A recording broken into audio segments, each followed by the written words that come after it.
First came the ceasefire in southern Lebanon, then Gaza, but now Israel is shifting its focus and its fire to the West Bank. The city of Jenin is used to Israeli military raids, but this one is on a different, bigger scale.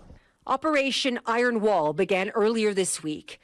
This is Israel's attempt to root out terrorism once and for all. But neighboring countries fear a major escalation. And what's happening in the West Bank should not be allowed to lead to what has happened in Gaza. The Israeli defense minister saying they're applying lessons they learned in Gaza. The West Bank city of Jenin has often been called Little Gaza. Home to both Hamas and Islamic Jihad, it's seen by many Palestinians as ground zero for the armed resistance against the Israeli military occupation. The human rights groups say Israeli forces have fired on civilians. It all coincided with the beginning of the ceasefire. Sunday night, while 3 hostages were returned to Israel, Palestinian families in the West Bank waited for 90 women and teenagers to be released from Israeli prisons as part of the deal. Mohammed Amro sat waiting for his 23-year-old daughter. Jenin is a part of my heart. I miss her very, very, very much.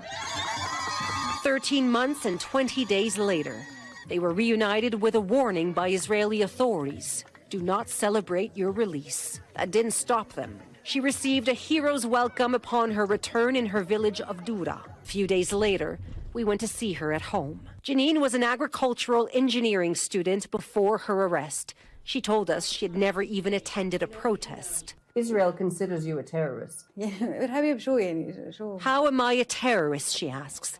I was a university student and lived with my family. What acts of terrorism have I committed? It's a question NBC News put to Israeli authorities, but received no answer. Her lawyer tells NBC News her detention was repeatedly extended without evidence against her. It's a controversial Israeli policy known as administrative detention, where detainees are held indefinitely without being charged or tried. But among those who are charged are minors, and the main accusations against them. The most common charges are expressions on social media or elsewhere, and participation in demonstrations, whether it involves throwing stones or doesn't. And the maximum sentence for stone throwing, 20 years. The day after her release, the IDF came to Jenin's house to warn her to keep a low profile.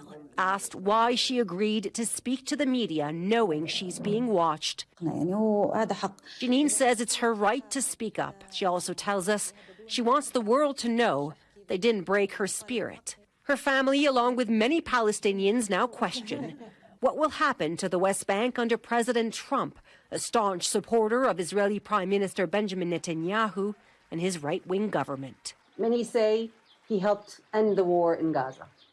Do you fear that he's going to let Netanyahu do whatever he wants in the West Bank? I personally can't understand this man, Trump.